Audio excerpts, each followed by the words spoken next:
실수령으로 한 500 번다라고 치면 한 200 정도는 낼 수 있겠죠. 그렇죠? 근데 그러면 한 40% 낸다고 치면은 저게 이제 2배를 하면 24년이잖아요. 그러니까 55년 정도는 매년 우리가 원리금 상환을 해야, 그러니까 25살부터 55년 몇 살이에요?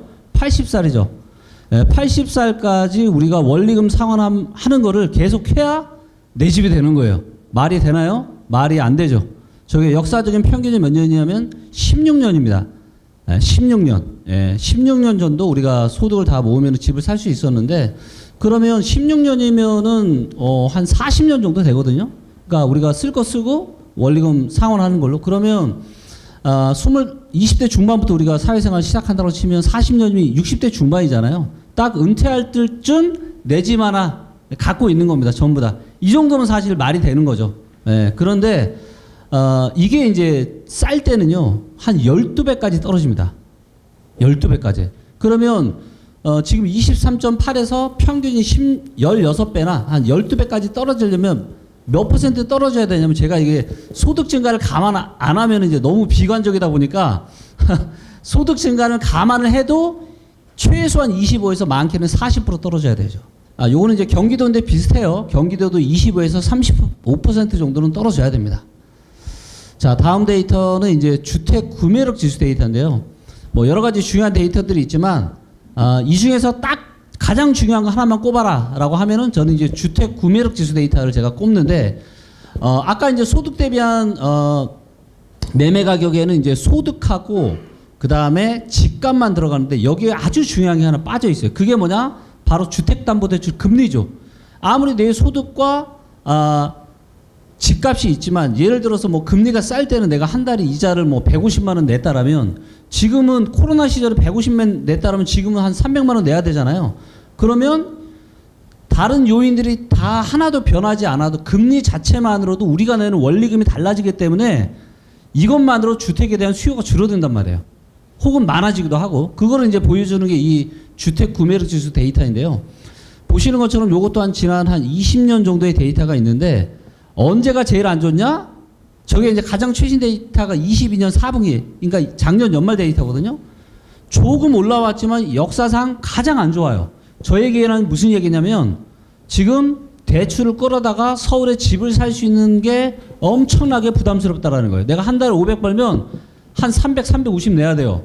집 살 수 있어요, 없어요? 집 살 수 없죠. 자, 그렇다 보니까 어떤 현상이 나오고 있냐? 지금 정부에서 어떻게 보면 지금 둔촌주공 살리려고 지금 펌프질 한 거거든요. 자, 그런데 거래량이 늘었다라고 하지만 서울 기준으로 실거래가가 공개된 이후에 월 평균 거래량이 몇 건냐면 6천 건 정도 됩니다. 6천 건. 근데 거래량이 늘었는데 몇 건이냐? 2,500건 정도 돼요. 그러니까 서울 평균 거래량의 반도 안 된 거예요. 뭐 특별보금자리 론에다가 뭐 각종 부양정책 펼쳤음에도 불구하고. 왜? 이 바로 주택 구매력 지수 때문에. 대출을 끌어다가 지금 집을 살 수 있는 사람이 없어요. 그렇기 때문에 지금 부동산 시장에 뭐 반등, 호가도 뭐 반등 나오고 심한 데는 뭐 거의 한 20%도 반등 나오고 하지만, 이런 일들은 왜 이런 일들이 생기느냐? 지난 2020년과 21년에 이 상승장이 너무 뜨거웠어요. 그리고 주식이나 부동산이나 이렇게 뜨거웠던 상승장 이후에는 이게 뇌리에 굉장히 강력하게 박힌단 말이에요. 이게, 자, 이거만큼 솔직히 신나는 거 있어요, 없어요? 주식 투자하고 집 사가지고 돈 버는 만큼 짜릿한 거 있어요? 없죠. 없단 말이에요. 이 짜릿함이 쉽게 사라지지 않아요. 그래서 그 짜릿함이 아직은 사라지지 않았습니다. 작년에 엄청난 폭락이 나왔지만 그게 아직도 많은 사람들의, 대중들의 뇌리에 지금 다 이게 있어요. 야, 이거 또 이러다 날아가는 거 아니냐. 이런 생각들이 있지만 택도 없는 얘기죠. 앞으로 모든 건 이제 데이터가 보여줄 겁니다. 그래서 당분간은 바닥을 기대하지 마시고, 내 인생에서 가장 비싼 거잖아요. 최소한 무릎 밑에선 사야죠. 무릎 밑에서. 지금은 서울은 어디냐면 지금은 배꼽에서 가슴 사이다. 아직은 살 때 아니다. 이렇게 정리해 볼 수 있겠습니다. 네. 뭐 일단 올해 제일 안 좋을 때는 이제 대구 시장, 대구랑 인천이라고 생각하고 있고요. 그리고 이제 상반기 지금의 상승세는 이제 빠르면 여름이나 가을, 늦어도 올해 연말이나 내년부터는 저는 바뀔 가능성이 굉장히 많다라고 좀 보고 있고요. 그리고 이제 일부 지방, 당연히 이제 서울에 수요가 많은 건 당연하지만 그거 대비해서도 너무 좀 비싼 것도 또 팩트고요. 저는 지금 이제 일자리 데이터를 보면은 어디로 지금 많이 일자리가 좀 늘어나고 있냐면 충남, 충북, 세종, 대전 이쪽으로 일자리가 굉장히 많이 늘고 있어요. 그러니까 지금 최근 1년 동안 일자리가 가장 많이 늘어난 탑4를 보면 다 이 지역들이거든요. 근데 같이 또 뭉쳐 있단 말이에요. 그래서 저는 이 지역들 중에서 이제 가격이 빠지면서 입주 물량이 별로 없는 곳들, 이런 곳들이 굉장히 좀 반등이 나올 가능성이 높지 않을까. 그리고 그런 시기는 뭐 아마 내년 어느 즈음 정도는 될 것 같아요. 네. 네, 저희가 질문을 많이 받아놨었는데 조금 이따가 그 질문들을 듣도록 하고요. 일단 그 질문을 받는 그 시작으로서 그렇죠. 서울인데요. 제가 서울 얘기를 전 이제 지역을 서울 여쭤본 건데 지금 충남, 대전 말씀하셨는데 서울에서도 사실 이제 동남권, 뭐 하나권, 그러니까 일단 강남부터 여쭤볼게요. 서울에서요? 허리와 여기 사이인데 서울 전체는. 네. 근데 어디는 그래도 약간 뭐 다리, 뭐 허벅지까지 온 데도 있을 수 있을 것이고. 예. 그런 데는 없는 것 같습니다. 그러니까? 네, 거의 다 똑같이 움직이기 때문에 거의 유사하게 움직여요. 그리고 이제 강남 서초 같은 경우는 이제 또 문제가 이제 집주인들이 워낙 이제 역전세가 좀 많다 보니까 이게 사실 코로나 버블 때문에 이제 막 올라가는데 거기다 임대차 3법이 완전 불을 지른 게 데이터로 확 보이거든요. 그래서 전세가 그때 50에서 많게는 거의 80%까지 올랐습니다. 말도 안 되는 거죠. 그 짧은 시기에 전세가 그렇게 올라간다는, 전세는 원래는 굉장히 완만하게 이렇게 올라가고 있었는데 그래서 너무 과도한 거품이 껴있다 보니까 전세도 지금 굉장히 많이 빠지고 있는 거고요. 이걸 데이터를 보면은 22년 한 여름 정도까지는 이 높은 전세가 유지가 됐어요. 그래서 이것들이 저는 이제 그러면 이제 22년 여름 정도니까 이때부터 2년 뒤에 또 만기가 돌아오잖아요. 그럼 24년 여름 이때까지는 강남 서초에 집 갖고 있는 사람들이 역전세 문제 때문에 계속 좀 골치가 아플 수 있겠죠. 그리고 또 연끌했던 분들이 많았던 이제 좀 중저가 이쪽 아파트들, 그쪽 아파트들이 사실 이제 매매가 낙폭이 상당히 컸었는데 만약에 이제 그냥 투자 관점에서 매수 기회를 좀 생각을 해본다라면 저는 이제 좀 이 연끌했던 분들이 이제 버티지 못하고 아마 이제 물건들이 저는 계속 나올 거라고 봐요.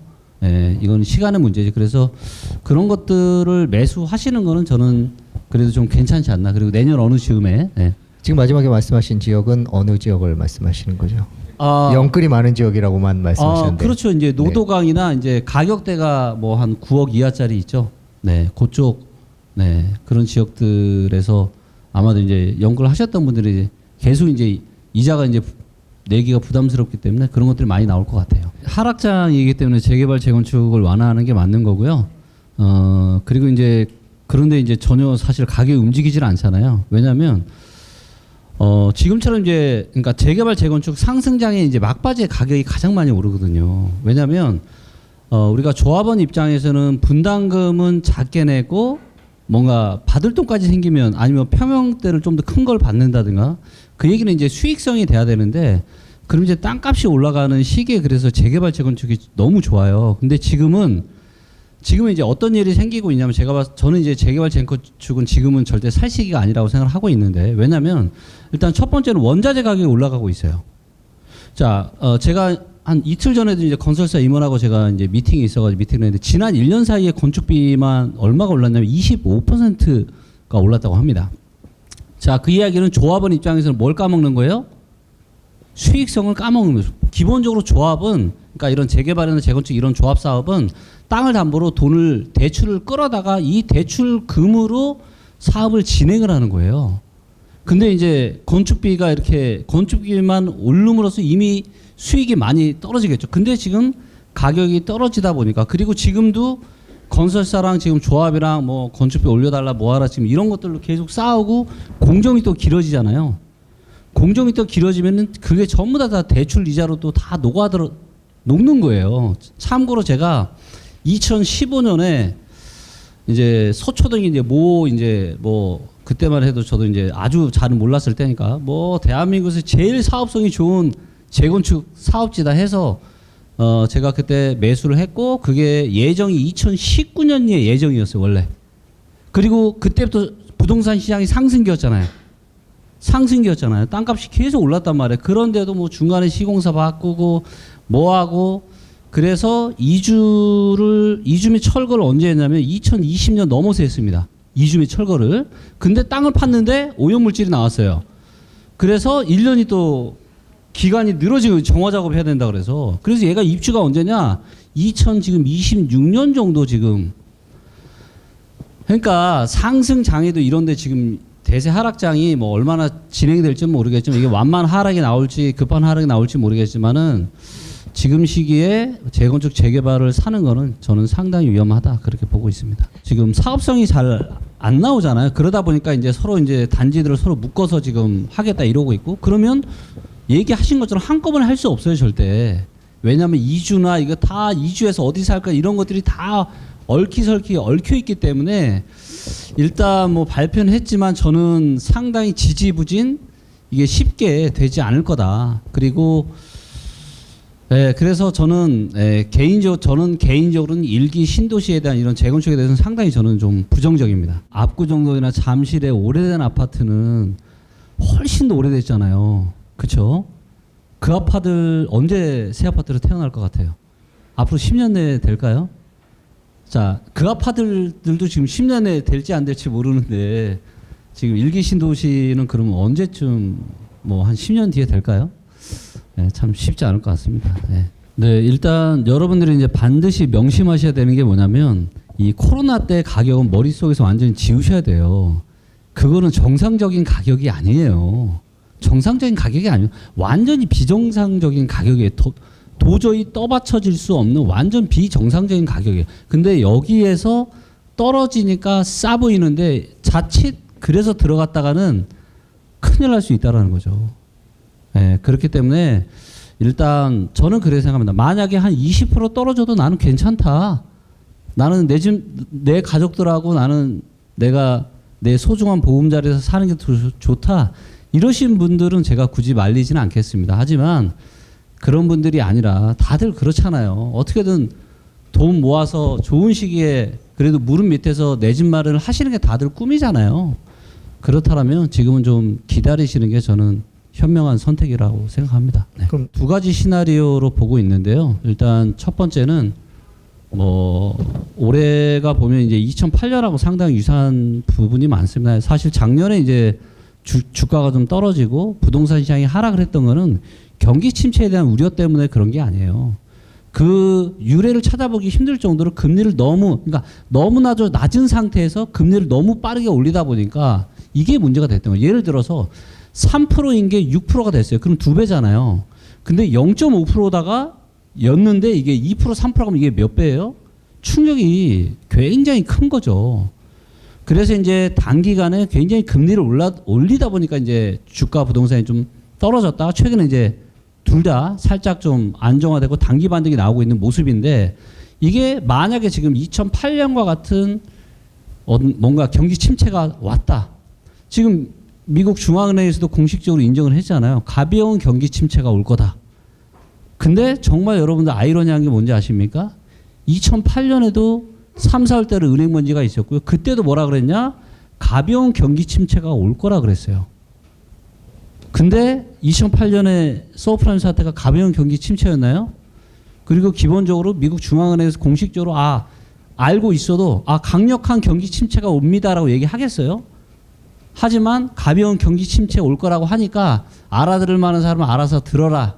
저는 그렇게 생각을 하거든요, 개인적으로. 그래서 그럼에도 불구하고 그런 일이 생길지 안 생길지는 그 누구도 알 수 없죠. 하지만 저는 시나리오를 두 가지로 나눕니다. 첫 번째, 그런 시나리오가 생길 경우. 그래서 뭔가 금융 위기와 같은 뭔가 안 좋은 경기 침체가 좀 세게 올 경우 그렇다면 이제 단기간에 가격이 저는 또다시 한 20에서 30% 급락을 할 거라고 보고 있고요. 만약에 그런 기회가 오면은 저는 그때가 정말로 저는 절호의 매수 기회가 될 수 있다. 그리고 그거는 내년 뭐 어느 즈음이 되겠죠.